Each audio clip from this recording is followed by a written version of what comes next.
Hello dear student, welcome back to our prefix lesson. Today we'll be talking about prefixes, of course. If you have already watched the previous video, you know that we have already talked about up. Now we'll be talking about over. Over as a prefix. And of course, if you have watched the previous video, you already know that I am out of other markers. So the only color that we'll be working with is red. I hope you don't mind my reddish board, okay? Over. Over is a little bit more tricky, or trickier in this case, because it can have two different meanings. So the first meaning over can take is excess. It describes or indicates some excess of some kind. Excess of some kind. That's the first meaning that over can take, being used as a prefix. It can also mean something covering or dominating something else. Something else. That's the second meaning it can take. And the third one, some kind of crossing or crossing of some kind. Good. So over can mean A, excess of some kind, B, covering or dominating something else, C, crossing of some kind. And we've got a huge set of words for you. I hope you don't mind the amount of words I've separated here. Let's get started with the first one. Overstep. What do you think what do you think over means in this word? A, excess, B, covering or dominating, or C, crossing of some kind? What do you think? Tell me. In this case, we're talking about letter C, crossing of some kind. We generally use this word overstep altogether with this expression, overstep the mark. When you overstep the mark, probably you will offend someone. If you overstep the mark, you will offend someone. Because everything has got a limit, like a moral limit. A certain place you can go up to there, but you can't cross that limit. Because if you cross that limit, you will offend someone. So let's say that you've got a very close friend. His name is John. I really like using John as my character. And John is a very open-minded person. He is very open to jokes. But one day he was not very well. He was feeling out of sorts. And you made a joke to him and he got offended. What happened? I can tell you what happened. You overstepped the mark. You overstepped the mark. There was a limit and you crossed that limit and you offended John. That's basically the meaning of overstep. Overstep the mark. When you overstep the mark, you offend someone. Okay, we can also use over in overnight. If we think of night as something concrete, and you arrive at my house, 6 o'clock, 6 p.m., and you sleep in my house, you cross this night that we are calling something concrete now, in my house, in my place. So we could say that you stayed overnight because you arrived at 6 p.m. and you left after having breakfast at 6 a.m. So you stayed overnight. In this case, we are using overnight as an adjective, and of course you already know that overstep the mark is a verb. So you stayed overnight, you slept in my place, you slept in my house. So in this case, not an adjective, it's an adverb, because it is where you slept or how this sleeping happened. So you slept at my house, you stayed overnight. That's an adverb. But we can also use it as an adjective sometimes when we want to talk about something unexpected. I could say that John started singing and he became an overnight sensation. So John became an overnight sensation. You see that now overnight is not categorizing a verb. It is giving rather some characteristic to sensation. What kind of sensation was John? John became an overnight sensation, an unexpected sensation, something that we were not expecting, something that happened quite quickly. It happened overnight. In Portuguese we have an expression which is da noite pro dia. It happened overnight. Aconteceu da noite pro dia. Ok? Ele foi um sucesso da noite pro dia. Overnight. We are crossing, let's say that this is the fact that he was not a sensation, and he crossed this concrete thing that we are calling sensation very quickly, so he became an overnight sensation. Okay? Next one is overleaf. If you use this, you will sound quite smart. Overleaf. Overleaf means literally on the other side of the page. But can you see how many words you can save by just using overleaf? On the other side of the page. So you're changing 7 words into only 1 word, overleaf. This will make you sound much more natural. So you can ask me, teacher, where is the information for this test? And I tell you, okay, look overleaf. Look overleaf. This is an adverb, the way you will look. You will look overleaf to find my information. Overleaf is an adverb. Overboard. Overboard. Overboard. Very well. We generally use this when you're talking about ships. For example, if you have already watched the Titanic, let's imagine this is the Titanic, you've seen Jack and Rose hugging at the edge of the ship. And let's imagine that the story of the Titanic was a little bit different and Rose fell and she fell into the water and she drowned. So probably newspapers on the other day would say, Rose fell overboard and drowned. She fell over the edge of the ship. She fell directly into water and she drowned. But I know that this is quite rare to be used, but there is an expression which is go overboard. When you go overboard, you literally overstep the mark. If you go overboard, you overstep the mark. You offend someone by doing something that you shouldn't have done. Okay? You overstep the mark, you go overboard.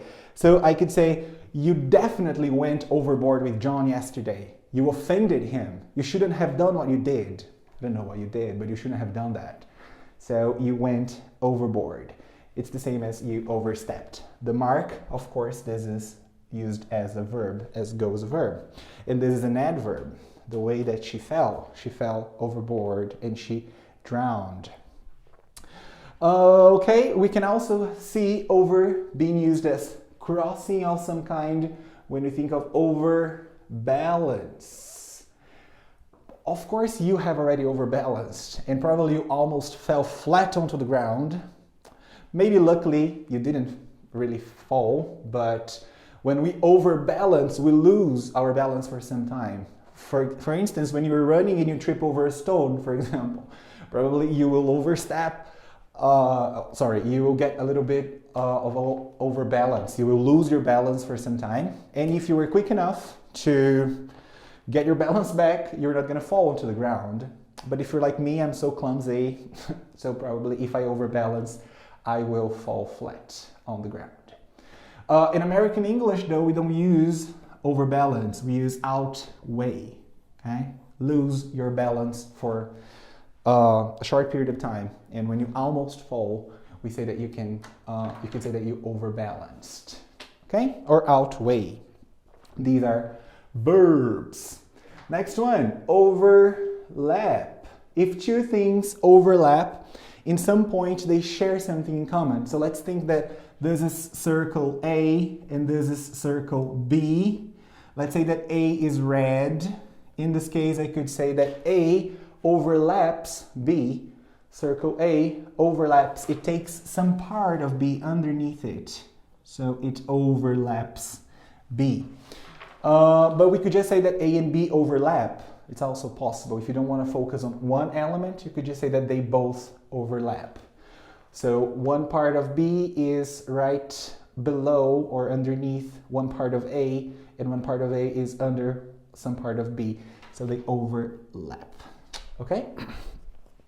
We can also think of overflow. Overflow.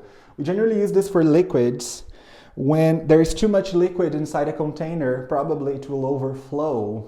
It means the liquid will fall over the edges of the container, And that's the meaning of overflow. We use it for rivers. I think last week or the week before last week, a river in Germany overflowed and killed about 20 people, 21 people, I'm not sure. So when a river overflows, the water gets off its banks. The water goes off its banks and sometimes invades the city. Okay? These are uses of over as prefixes, meaning letter C, crossing of some kind. So, repeat after me. Overstep the mark, overnight, overleaf, overboard, go overboard, balance, outweigh, overlap, overflow. These are the meanings. These are some words, some example words that you can use over as a prefix, meaning crossing of some kind. But we've got other meanings to go through. Let's go and continue working with this prefix, which is quite interesting. The next set of words will take letter A, the meaning of over as in letter A. Some kind of excess or an excess of some kind, but I really need to just erase my board. My eraser is here. Once again, guys, I'm really sorry I don't have other markers or markers of other colors to make this board a little bit more appealing for you, but I hope you can understand the content, which is more important. So now, taking over as in A, we will see some words like overburdened.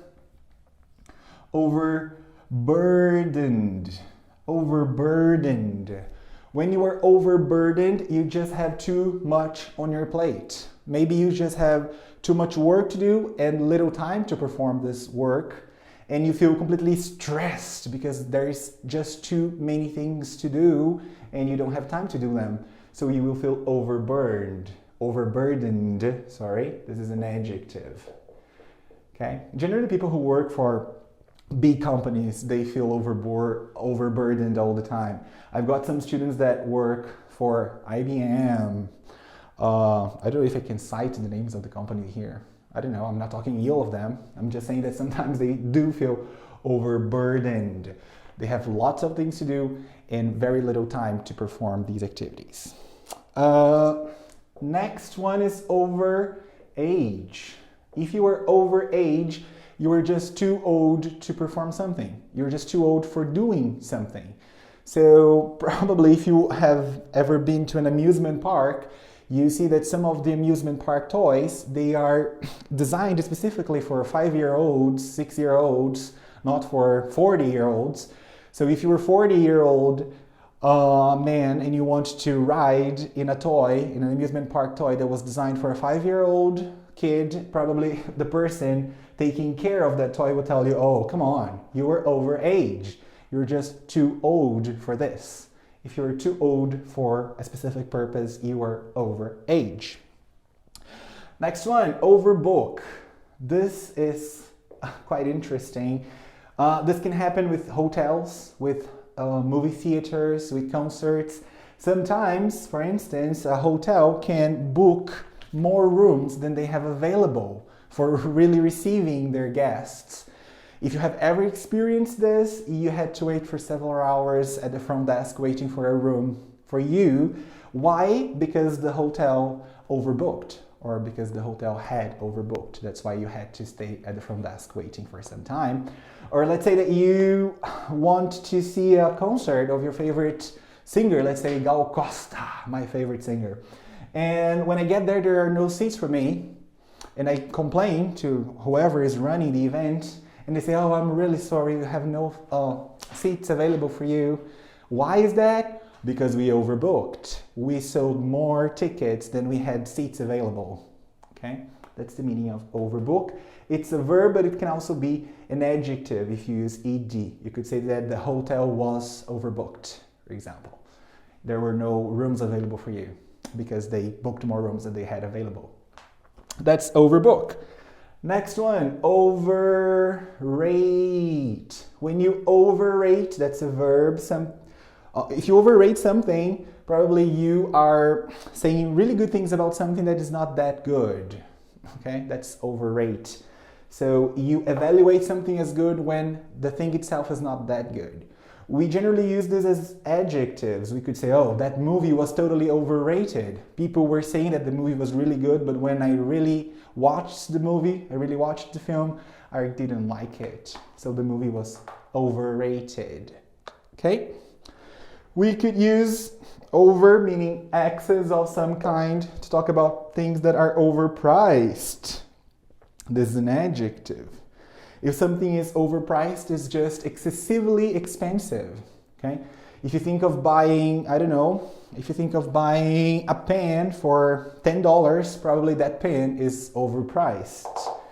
And of course, you will get to know this quite quickly if you are smart enough. Overpriced is just too expensive, excessively or excessively expensive. We also have overact.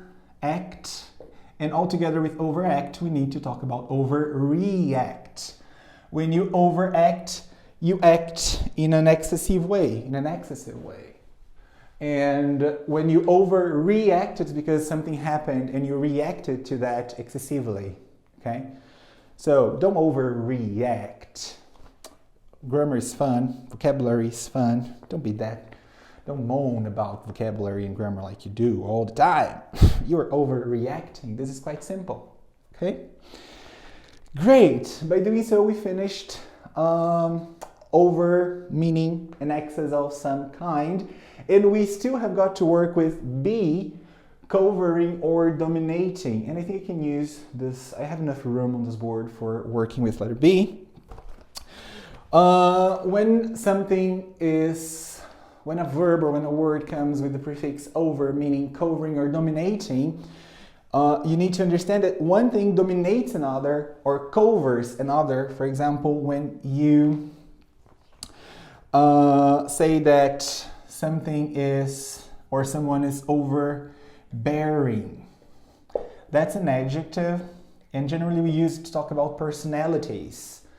If you know somebody who is overbearing or who has got an overbearing personality, this person really likes controlling everybody and dominating all situations. I myself think I am a little bit overbearing. Don't tell anybody. But overbearing is a strong word to talk about someone who likes controlling everything and everyone around them. So probably they are not very cherished by people around them. Overbearing. That means something covering or dominating, in this case, personality that likes to control everything. When you overstate something, well, we see that happening all the time in Brazil. This is a verb, but as I said, if you use a ed at the end, in this case just d, you transform it into an adjective. When you overstate a situation, you make the situation look more important than it really is. Our current politicians have been overstating so many things just to call media attention, and that's so sad.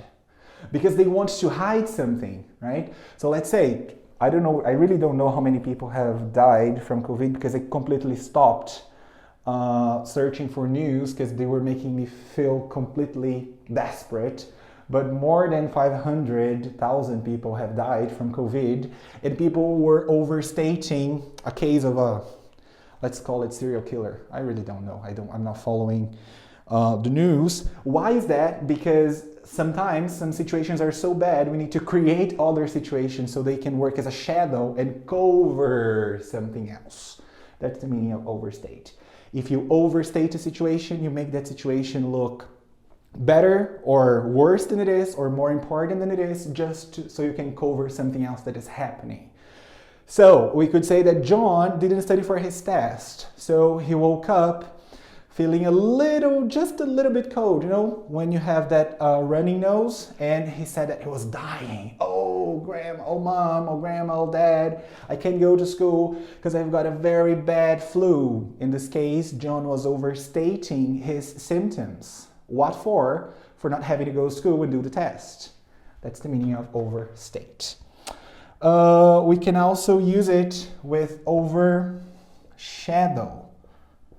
Overshadow is a verb, but it's quite rarely used as a verb. We prefer to use it as an adjective.